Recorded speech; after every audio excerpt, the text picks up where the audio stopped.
ऐतिहासिक चित्रपट बनवणं म्हणजे सध्या शिवधनुष्य पेलण्यासारखं झालेलं आहे आणि हे शिवधनुष्य मराठीमध्ये कोणी पेलू शकेल तर ते आहेत सध्या तरी दिग्पाल लांजेकर. तेच आहेत जे योग्य पद्धतीने कथांना न्याय देण्याचा प्रयत्न करतात. त्यांच्या शिवराज अष्टकमधील 6वे पुष्प म्हणजे रणपती शिवराय स्वारी आग्रा हा चित्रपट सर्वत्र महाराष्ट्रात प्रदर्शित झालाय आणि त्या चित्रपटावरती आज आपण सविस्तर चर्चा करणार आहोत.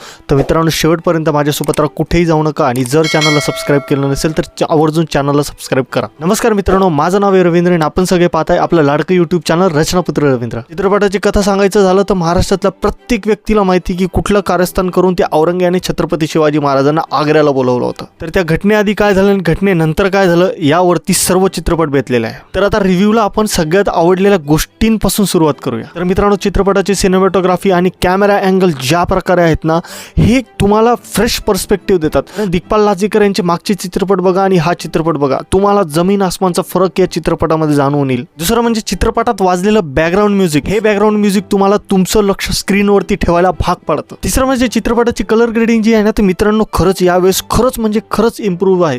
कारण काही सीन्स असे आहेत ना की जे अंधारातले, पण त्यात सुद्धा समोरचा कोण आहे आणि तो कशा वेशभूषेत आहे हे आपल्याला ठामपणे कळून येतं. आणि यातले कॉस्ट्युम जे आहेत ना, खरंच ते खूप वेगळ्या पद्धतीने आपल्या समोर येतात. म्हणजे स्क्रीनवरती जेव्हा एखादा सीन उभा केला जातो आणि सीन उभा केल्यानंतर सगळ्यात आधी लक्ष कुठे जात असेल तर ते जातं कॉस्ट्युमवरती. आणि कॉस्ट्युम इतके म्हणजे खूप ब्राईट नाहीये किंवा खूप डल नाहीये. एक सीनला जसे पुरेपूर पाहिजे तसेच कॉस्ट्युम आपल्याला चित्रपटात दिसतात. आणि एवढ्यासाठी या चित्रपटाचे जे कोणी कॉस्ट्युम डिझायनर आहेत त्यांच्यासाठी खरंच टाळ्या वाजल्या पाहिजे. चित्रपटात जेव्हा औरंगजेबाच्या दरबारात उभं राहून महाराज डरकाळी फोडतात ना, ती डरकाळी बघितल्यानंतर किंवा तो सीन बघितल्यानंतर गेलेल्या माणसात सुद्धा प्राण येईल. कारण तो इतका प्रेरणादायी सीन होता ना की मला नाही माहिती की त्यावेळेस काय होत होतं, पण मला उठून फक्त महाराजांचा जयघोष करावा वाटत होता. अजून एक गोष्ट विशेष करून लक्षात राहते ती म्हणजे हिंदू आणि इस्लाम या दोन शब्दांचा जास्तीत जास्त झालेला उपयोग. बऱ्याच सीनमध्ये हे आपल्याला जाणवून दिसतं. चित्रपट हा वेल रिसर्च आपण 2 सीनवरून म्हणू शकतो. पहिला म्हणजे जेमुनिसा आणि दुसरं म्हणजे बऱ्याच लोकांना माहिती नसेल की छत्रपती शिवाजी महाराज हे सिसोदिया वंशाचे होते. आता थोडं अपोजिट साईडचं बोलू. आता याला निगेटिव्ह तर नाही म्हणता येणार, पण या गोष्टी सांगणं सुद्धा तेवढंच गरजेचं आहे. पहिली गोष्ट म्हणजे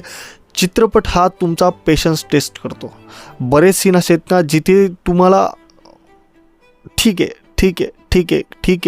असं करून तुम्हाला क्लायमॅक्स गाठावं लागतं. दुसरी गोष्ट अशी की चित्रपटाची लेंथ आहे 2 तास 47 मिनिटं किंवा 48 मिनिटं. ही गोष्ट तुम्हाला चित्रपट बघताना बऱ्याच वेळा जाणवेल की हा चित्रपट खरंच खूप मोठा आहे. त्यामुळे या 2 गोष्टी जर नसत्या तर म्हणजे या 2 गोष्टींवरती अजून चांगल्या पद्धतीने काम झालं असतं तर चित्रपट खरंच खूप चांगला झाला असता. बाकी चित्रपट हा खूप प्रमाणात जमून आला. तर मित्रांनो, परफॉर्मन्सबद्दल बोलायचं झालं तर आपल्याला चित्रपटात दिसतात अभिजित श्वेतचंद्रा जे छत्रपती शिवाजी महाराजांचंच पात्र साकारतात. त्यानंतर समीर धर्माधिकारी ज्यांनी औरंगजेबाचं पात्र साकारलंय. सोबतच दिग्पाल लांजेकर यांनी बहिर्जी नाईकांचं पात्र साकारलंय आणि अजय पुरकर सुद्धा आहेत. नंतर नुपूर दैटकर आहे, सचिन देशपांडे आहे, पुनीत इस्सार आहे, प्रसन्ना केतकर आहे, मृणाल कुलकर्णी आहेत, निखिल राऊत आहेत, ऋषी सक्सेना आहे, स्मिता शेवाळे आणि योगेश सुमन. आता या सगळ्यांचंच काम खरंच अप्रतिम होतं, पण विशेष करून लक्ष वेधून कोणी गेलं असेल तर ते होते छत्रपती शिवाजी महाराजांचं पात्र साकारणारे अभिजित श्वेतचंद्रा यांनी खरंच खूप छान काम केले. म्हणजे माझ्या नजरेतनं मोजकेच कलाकार आहेत जे ॲज अ छत्रपती शिवाजी महाराज किंवा ॲज अ छत्रपती संभाजी महाराज लक्षात राहिलेले आहेत. त्यातलं पहिलं नाव म्हणजे शरद केरकरने, दुसरं नाव म्हणजे गश्मीर महाजनी. अभिजित सरांनी जे काम केलं ना त्यात मला महाराजांचं ते रूप दिसत होतं. त्यामुळे त्यांचे खरंच मनापासून आभार आणि खरंच खूप छान काम केलं आणि सगळ्यांचेच कामं अप्रतिम आणि सुंदर झालेले. तर मित्रांनो, या चित्रपटाला माझ्याकडून मी देईल 4 आउट ऑफ 5 स्टार. हा चित्रपट खरंच प्रत्येक मराठी माणसाने बघितला पाहिजे. उणिवा वगैरे प्रत्येक चित्रपटात असतात, पण असे चित्रपट जे आहेत ना ते बनले पाहिजेत.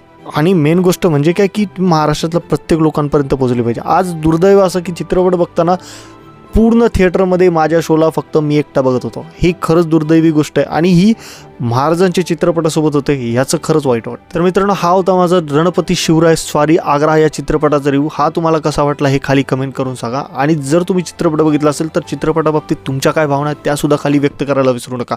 आणि मित्रांनो, जर चॅनलला सबस्क्राईब केलं नसेल तर आवर्जून चॅनलला सबस्क्राईब करा. तसेच माझ्या इंस्टाग्रामच्या पेजला नक्की फॉलो करायला विसरू नका. तर भेटूया पुढच्या येणाऱ्या अशाच एका चांगल्या व्हिडिओमध्ये. तुर्तास धन्यवाद. काळजी घ्या.